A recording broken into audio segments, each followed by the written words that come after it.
Nous sommes en octobre 2025. Nous partons sur le même spot aurifère que dans la vidéo précédente. Le mois dernier nous avions fait une série de tests sur ce bedrock qui est à sec presque toute l'année. Nous avions trouvé quelques belles concentrations de paillettes. Je me souviens qu'il n'était pas utile de creuser, ici il n'y a pas de gravier, mais seulement un mélange de sable de limon et de racines, sur un bedrock complètement lisse.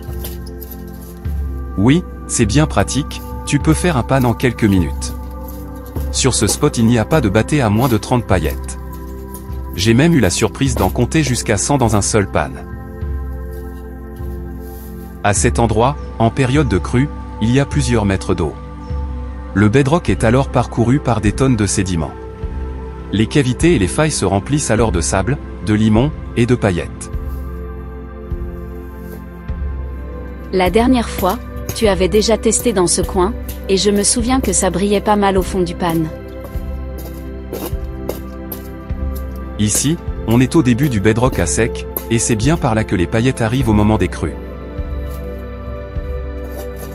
On va voir si ce premier test sera positif.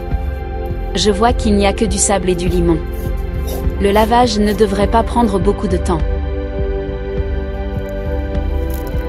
Quelle quantité de sable mets-tu dans le tamis?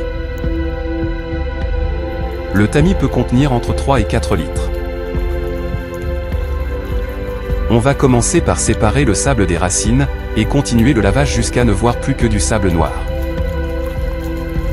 Les racines, on l'avait déjà vu, peuvent être des pièges redoutables pour les paillettes. Mieux vaut prendre le temps de les rincer. On a parfois de belles surprises. Voilà les premières paillettes. Je pense qu'il y en a une trentaine. C'est pas mal mais je crois qu'on peut espérer mieux. On ne peut tout de même pas en trouver 100 d'un coup à chaque batté. Voici les paillettes d'or trouvées aujourd'hui après 3 heures d'orpaillage. Et comme tu le fais après chaque sortie, une macro des plus belles. J'adore. On va maintenant essayer de gratter un peu plus loin. J'ai repéré un endroit où il y a un peu de sable dans une petite rigole. Il y aura peut-être une belle surprise. J'ai comme l'impression que tu as trouvé plus de paillettes que la dernière fois. Je le pense aussi. Tu ne le sais pas, mais j'ai l'habitude de compter après chaque sortie, le nombre de paillettes. J'essaie de savoir aussi quelle quantité de plomb je récupère. Tout cela me permet de savoir si j'ai orpaillé sur un bon spot, ou pas. Aujourd'hui, j'ai compté exactement 1045 paillettes d'or. Je m'en doutais, quand je vois cette belle photo, je me dis que tu as réussi ta sortie.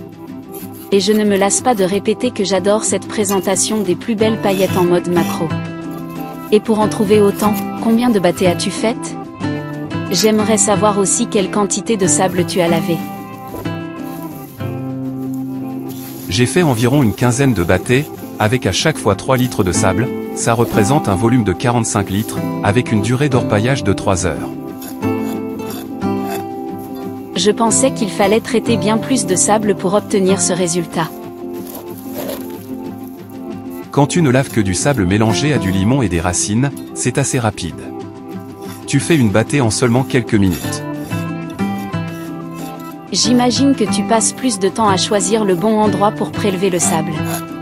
Et quand tu tombes sur une concentration élevée de paillettes, tu dois bien nettoyer le bedrock. C'est bien ça. Et parfois, tu arrives à remonter le filon dans les cavités. On appelle ça la gold line. J'ai entendu un son étrange dans le pan pendant le lavage. Un peu comme si quelque chose de lourd roulait sur la paroi. Le son que tu as entendu est celui des plombs de chasse qui roulent au fond du pan. Ils indiquent souvent la présence des paillettes d'or. Je vois que ça brille pas mal, c'est encore une bonne pioche, je pense.